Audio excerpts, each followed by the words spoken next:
अस्सलामु अलैकुम वरहमतुल्लाहि वबरकातुहू। अल्हम्दुलिल्लाहि कफ़ा व सलामुन अला इबादिहिल्लज़ीना इस्तफ़ा अम्मा बाद। मोहतरम नाज़रीन किराम, आसान दर्स कुरान के अंदर 30वें यानी आखिरी पारे का 36वां रुकू है, जिसके अंदर सूरह तब्बत सूरा नंबर 111 है, मुकम्मल है। औज़ु बिल्लाहि मिनश शैतानिर रजीम, बिस्मिल्लाहिर रहमानिर रहीम।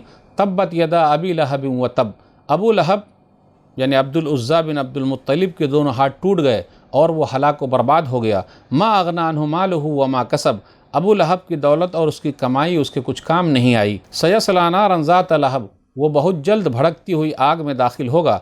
वमरअतुहु हम्मालतल हतब, और उसके साथ उसकी बीवी उम्मे जमील भी जहन्नम में दाखिल होगी, जो लकड़ियाँ उठाने वाली हैं। फ़ी जीदिहा हब्लुम मिन मसद, उस औरत यानी उम्मे जमील की गर्दन में खजूर की छाल से बटी हुई रस्सी होगी, जिसके ज़रिए जहन्नम में घसीटी जाएगी। सूरह तब्बत के बारे में, सूरह तब्बत जिसको सूरह मसद भी कहते हैं, सूरह नंबर 111। तब्बत माने टूट गए और मसद का माना खजूर, बटी हुई रस्सी। इस सूरह की आखिरी आयत है।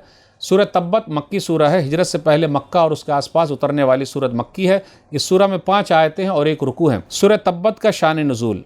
अबू लहब अब्दुल उज़्ज़ा बिन अब्दुल मुत्तलिब ने सबसे पहले कोहे सवा पर नबी सल्लल्लाहु अलैहि वसल्लम की शान में गुस्ताखी की। अबू लहब ये नबी सल्लल्लाहु अलैहि वसल्लम का चचा था। सही बुखारी किताब तफसीरुल कुरान हदीस नंबर 4971। नबी सल्लल्लाहु अलैहि वसल्लम सफ़ा पहाड़ पर चढ़े और लोगों को डराया, तो उसके बाद यही खड़ा हुआ और कहा, तब्बन लका मा जमाअतना लिहाजा, हलाको बर्बाद हो जाए इसीलिए जमा किया था। तो अल्लाह ताला ने यह सूरह उतार दी, तब्बत यदा अबी लहब व तब, कि अबू लहब के दोनों हाथ टूट गए, वो नाकाम व नामुराद हो गया। तो सबसे पहला गुस्ताख़ रसूल अबू लहब है। अबू लहब का नाम अब्दुल उज़्ज़ा बिन अब्दुल मुत्तलिब बिन हाशिम था। बहुत ही खूबसूरत था, रंग सेब की तरह दमकता था, इसी वजह से उसकी कुन्यत अबू लहब है। मालदार था लेकिन बड़ा बख़ील था।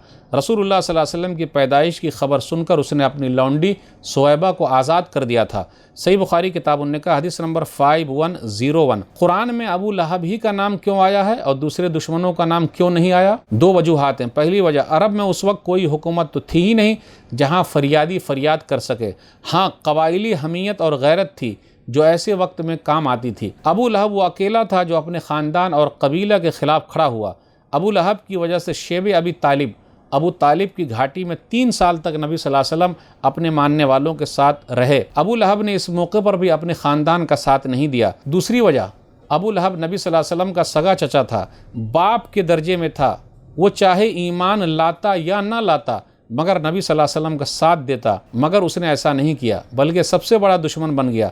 दूसरे सगे चचा अबू तालिब ने नबी सल्लल्लाहु अलैहि वसल्लम का साथ दिया। यह अलग बात है कि अबू तालिब ईमान नहीं लाए। अबू लहब की बीवी उम्मे जमील, इसका नाम अरवा बिनते हर्ब बिन उमैया था। अबू सुफियान की बहन और माविया रज़ी अल्लाह ताला अन्हु की फूफी थी। रसूलुल्लाह सल्लल्लाहु अलैहि वसल्लम की सगी चची थी। आप सल्लल्लाहु अलैहि वसल्लम के रास्ते में कांटे बिछाती थी, नबी सल्लल्लाहु अलैहि वसल्लम का मजाक उड़ाती थी, दुश्मनी में अपने शौहर अबू लहब का साथ देती थी। ये सूरत अबू लहब और उसकी बीवी उम्मे जमील के बारे में उतरी है। जब ये सूरत उतरी उस वक्त अबू लहब और उसकी बीवी उम्मे जमील दोनों ज़िंदा थे। कहा जाता है कि इस आयत के नाजिल होने के बाद 10 साल तक दोनों मियाँ बीवी ज़िंदा रहे।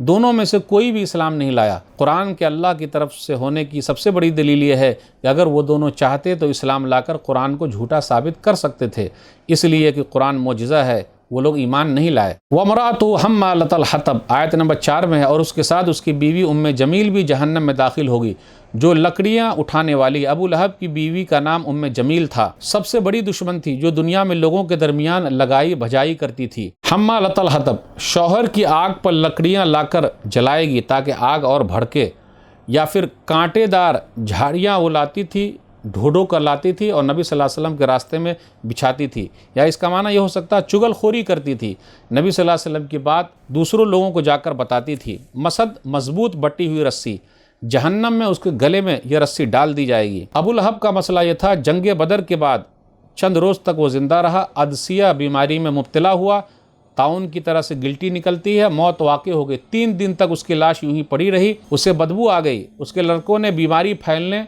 और आर के खौफ से उसके जिस्म पर दूर से ही मिट्टी डाल दी, पत्थर डाल दिया और दफन कर दिया। ऐसरुत तफासिर में ऐसा लिखा है। तो नाज़रीन इकराम, ये सूरह तब्बत है जिसको सूरह मसद भी कहते हैं, उसका जिक्र आपके सामने हुआ। अल्लाह से दुआ है कि अल्लाह ताला हम लोग कुरान करीम को पढ़ने, पढ़ाने, समझने, समझाने, अमल करने, लोगों तक पहुँचाने की तौफीक दे। आमीन। वस्सलामु अलैकुम वरहमतुल्लाहि वबरकातुहू।